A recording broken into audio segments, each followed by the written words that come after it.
नाज़रीन, peoples party जो हुकूमत मुखालिफ अवामी मार्च कुछ देर में कराची में क़ायदे आज़म जी मज़ार खां निकिरंदो। उन हवाले से वीडियो लिंक ते मौजूद है नजीब इनायत। जी नजीब जी बिल्कुल, पीपल्स पार्टी जे अवामी मार्च में कारकुन जो वॾो अंग पहुची वियो आहे। उनके अलावा नंढी वॾी रैलियूं जेको आहिनि उहे हिते पहुतियूं आहिनि। हींअर बि पहुचनि पियूं कराची जे मुख़्तलिफ़ इलाइक़नि मां।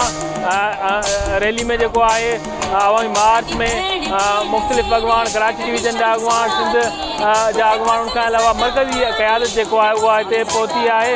ऐं कुछ ही देर बाद जेको आहे पीपल्स पार्टी चेयरमैन बिलावल भुट्टो ज़रदारी ॿुधाए पियो वञे त उहो हिते पहुचंदो ऐं कारकुननि खे ख़िताब कंदो। पहिरियों जेको अवामी मार्च जो ख़िताब हूंदो पीपल्स पार्टी जे चेयरमैन जो क़ाइदनि जी मज़ार ते ई हिते थींदो। उन बाद जेको आहे रैली अॻिते वधंदी।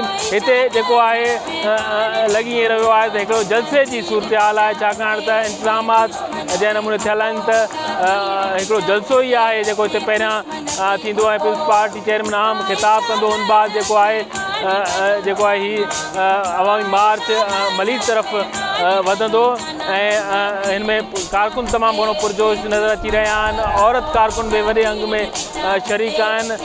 त हिन जेको आहे मार्च में गाॾियुनि जो वॾो अंग शरीक आहे। मुख़्तलिफ़ माण्हू कोस्टर्स ऐं बसनि ते बि जेको आहिनि हिते मौजूदु आहिनि। ऐं जीअं जीअं ही जेको आहे मार्च अॻिते वधंदो त मुख़्तलिफ़ जेके रैलियूं आहिनि उहे हिन खे जॉइन कंदियूं ऐं ही मार्च जेको आहे समूरी सिंध मां ऐं पंजाब जे मुख़्तलिफ़ ज़िलनि मां वेंदो रहंदो त हीउ वधंदो वेंदो, छाकाणि त ॿिया जेके ज़िलई अॻुवान आहिनि उहे पंहिंजनि रैलियुनि सां गॾु हिन में शामिलु थींदा।